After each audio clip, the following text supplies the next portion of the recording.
Hello，大家好，我今日會挑戰用呢一部 Cuckoo 雙壓電飯煲，利用好短嘅時間去燉呢一煲鮮淮山紅蘿蔔粟米栗子排骨湯。主角就有排骨、新鮮淮山、紅蘿蔔、粟米、栗子、紅棗、杞子、薑片同埋鹽。紅棗就跟個人喜好落1粒至5粒到。第一件事就將啲排骨出水，煮走嗰啲騷味同埋雜質，將排骨放入 Cuckoo 雙壓電飯煲。之後就加水，加到去可以蓋過個排骨面，冚翻埋個蓋，繼續保持無壓模式，再選擇無壓蒸燉功能。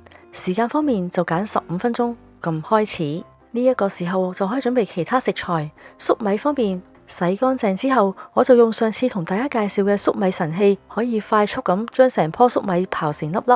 中意食粟米嘅朋友真係要買嚟試下，真係好極速就可以刨到成碗粟米。另外就洗下啲栗子同埋紅棗。紅棗呢，我今次就用咗5粒，因為我媽咪好中意食紅棗，但係其實你落1粒都可以噶，主要都係睇個人喜好。不過紅棗最緊要就係去核，一來容易出味，二嚟就係煮完之後冇咁燥。我都係簡單用把鉸剪粒核出嚟，因為都係得幾粒紅棗，所以我用最簡單嘅方法整走粒核就算啦。呢一個時候，排骨又完成咗15分鐘嘅出水過程，真係好多雜質煮咗出嚟。倒走咗啲污糟水之後，再用清水洗下啲排骨，洗得乾淨啲，一陣間個煲湯可以煲到好清好靚。紅蘿蔔方面，用半條已經好夠，將佢洗乾淨同埋去皮，切走咗個頭，再將佢切成一件件。我平時煲湯呢，好中意落紅蘿蔔同埋粟米，因為呢兩樣嘢煲完嘅湯呢係非常之鮮甜。然後就處理埋個新鮮淮山。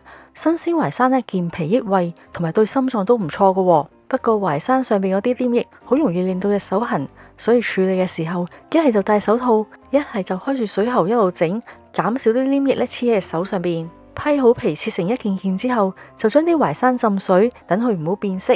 將頭先已經準備好嘅材料，包括排骨、紅蘿蔔、栗子、紅棗、薑，仲有粟米同埋新鮮淮山放晒落個電飯煲度。我今次就加水，加到去高壓白米黑到綠嘅位置，就可以放翻落去 Cuckoo 雙壓電飯煲度，準備燉呢一個足料靚湯。今次會用到高壓模式，然後再選擇高壓蒸煮功能，時間就揀30分鐘，再撳開始。平時燉湯要燉成幾個鐘，但係我今次用呢一個 Cuckoo 雙壓電飯煲，30分鐘已經好出味。成個過程包括排氣都係全自動，所以呢一個煲成為我近來嘅摯愛。過咗30分鐘，睇下呢一煲燉湯煮成點先。睇到啲顏色都煲到好靚喎，似乎喺高壓嘅環境之下，所有材料嘅精華都煮晒出嚟，紅蘿蔔都煮到好腍，一篤就爛。最後落埋杞子，同樣用翻剛才嘅高壓模式，選擇高壓蒸煮15分鐘，就係咁簡單，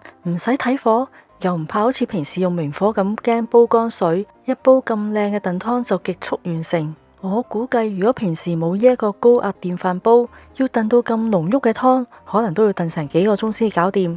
而家只係短短嘅40分鐘，睇顏色已望到咁濃郁，啲湯料真係豐富到我嗰晚係當飯食，真係好好味。最後隨大家喜好，中意嘅話可以落少少鹽。講翻呢一個湯，我同屋企人飲第一啖嘅時候，真係哇咗一聲，因為實在太甜啦。呢一碗就係今日我好想同大家推介，好啱秋天飲嘅鮮淮山紅蘿蔔粟米栗子排骨湯。呢段時間啲栗子好靚，而家天氣都開始轉凍，呢一個湯健脾暖胃，